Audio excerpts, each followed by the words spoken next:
Welcome to Rituals and Conversations, where we explore the everyday rituals, lived experiences, and conversations that shape modern day living.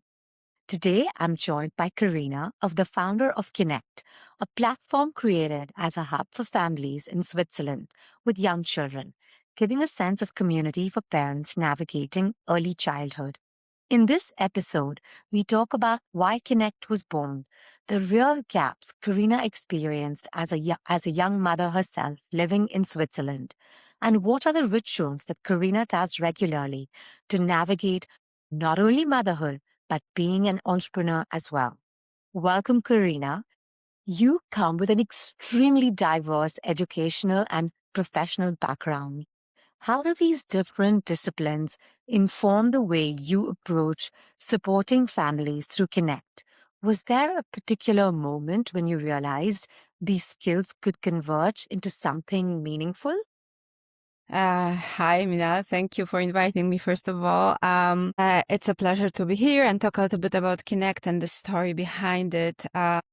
Yes, I have a quite interesting background, and there's no particular way that it came into place. I think it's just a live experience that added on top, and I think a bit of confidence to use the technical tools in order to create a digital tool myself. So a background gave me confidence, and live experience as mother gave me the idea and motivation to start. Yes. What were the gaps that you particularly felt and that gave the need for this platform? When I became mom, of course, I think we all feel overwhelmed with the information on one side. On the other side, we look for the information. And Kinect was born from seeing from the early months to till let's say 9 months. It more or less I was 9 months postpartum when I started. During that time, I've been very active in the WhatsApp groups. During early days, I was going through Reddit posts. Then afterwards, I was wondering where to go. Where is the good place to go out with my kid? Breastfeed in my situation was not easy to breastfeed outside, so I needed a space that was prepared for that. And I have found tools out there that do things, or the resources. So I could always ask in the WhatsApp groups. I was redirected somewhere. I found this, I found that. But with some of the tools, I have realized that they're just not user friendly. They don't work properly. They are made with a good intention, but they don't work properly. On the other hand, I was also seeing on the WhatsApp groups that the questions reappear every single week, and they're answered and answered again. And I thought, okay, of course, this is a community exchange. It should be like this. But maybe there is a way to make a central place, like a library of all these things, which can be searchable. And that was the basic idea back then of how I can at least centralize information. And I would say that was a stage one, or is a stage one of Kinect, because during building it, I also realized that's not enough for actual building gaps in community to make moms feel less lonely.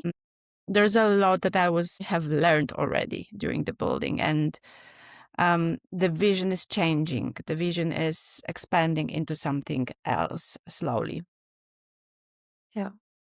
That makes a lot of sense because it keeps, as you experience and you get this feedback, you can incorporate. I know there's a lot going on for you. Early motherhood, building a platform, taking all of this scattered information, bringing it together. How do you balance all of this? Being a mom, a postpartum practitioner in training, a founder. So, what are your daily, weekly rituals that keep you grounded so you can build a community platform and be a present mom? I'll be honest, as you said, in this kind of situation, in the motherhood and trying to build things, taking on new things, I realized this winter that maybe I'm not balanced at all. Balancing act is one wise woman told me, it's like, it's not static, right? It is wobbling all the time. And I think I actually did not pay attention to myself in that sense. I think through starting Kinect so bold and so strong and so fast and so motivated, I actually tried to prove something to myself as well.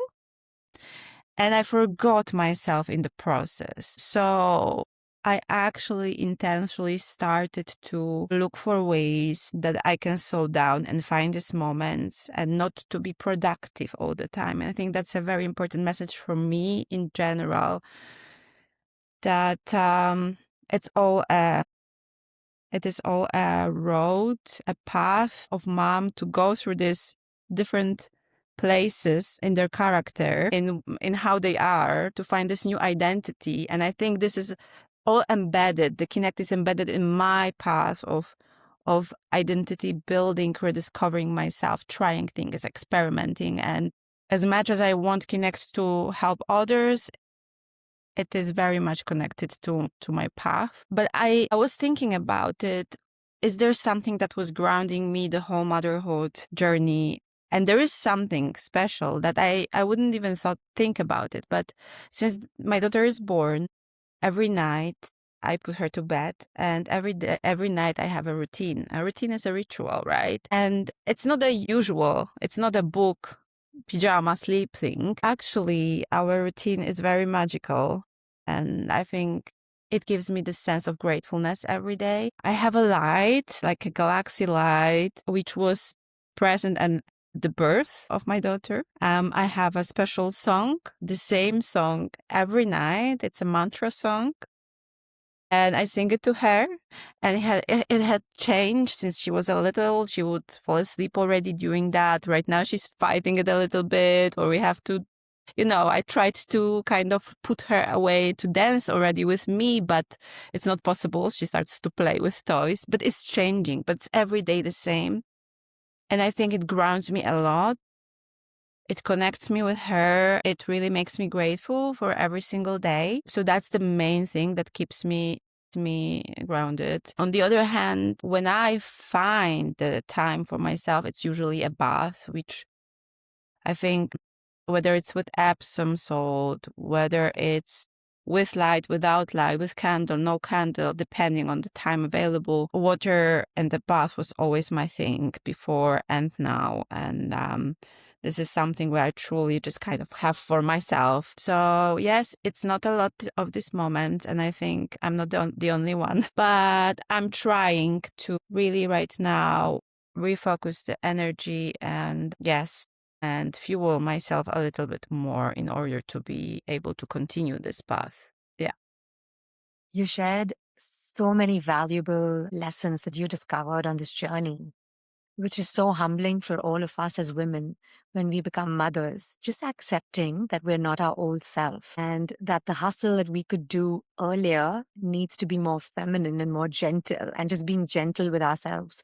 What you described as a ritual, a routine, or a habit, whatever you may call it, at nighttime, that moment of connection with your baby is also just a connection with yourself, and that bath and that warming. And maybe those moments are not as often as they could be now. But thank you for sharing that vulnerability, because I think we all need a reminder that it's okay not to be okay in many moments when we're learning this whole new journey of motherhood.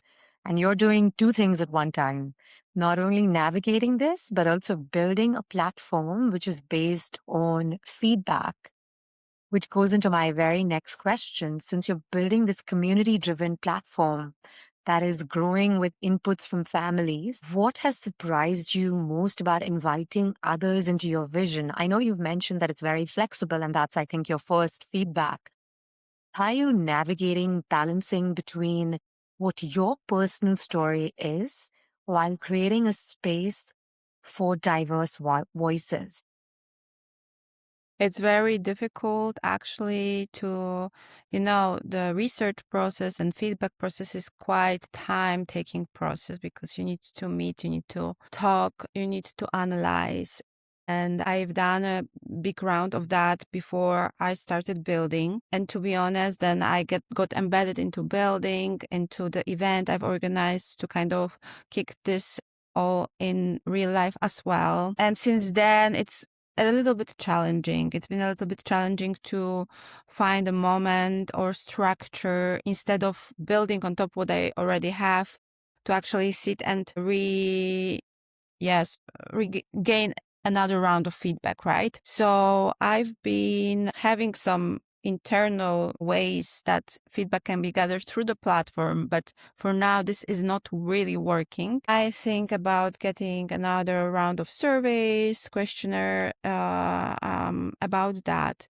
But moreover, I actually decided to turn this thing into not solo journey. That's another learning that I think there's so many moms in the similar stage, in the similar situation that either want to do even similar thing or they do a part of the thing I want to do or they want to do completely something else, but they don't have this network. They don't have this feeling of belonging and that someone can just give you feedback, someone can motivate you, someone can just have a coffee with you. You have something else than just home, the laundry, the job. Maybe you have full-time job. That's also right a situation, but you crave for something more at some point, whether it's sport, whether it's wellness, whether it's actually community. Maybe you actually crave people. So I'm at the stage where I'm not rushing it, but I think about direction of Kinect not becoming a startup. There was always not really a vision to be a business, but rather a mission and association for expats, a home for parents, especially moms, where they can feel like they're not alone. Now for people who would like to get engaged and they shape with me the future of Kinect, whether it's focused on the platform itself, whether it's focused on real events, whether it's focused on initiatives, protests, whatever the people who come to me want to do, like I'm in. But the lesson of not doing it alone, I reworked during working on Kinect. I don't want to do it anymore alone. Even if it will take longer, yes, I think this has to be more intentional. I don't think just another platform is making a difference. Yeah, that's really, really valuable what what you've shared and being so vulnerable about building because it is being an entrepreneur is a very lonely journey.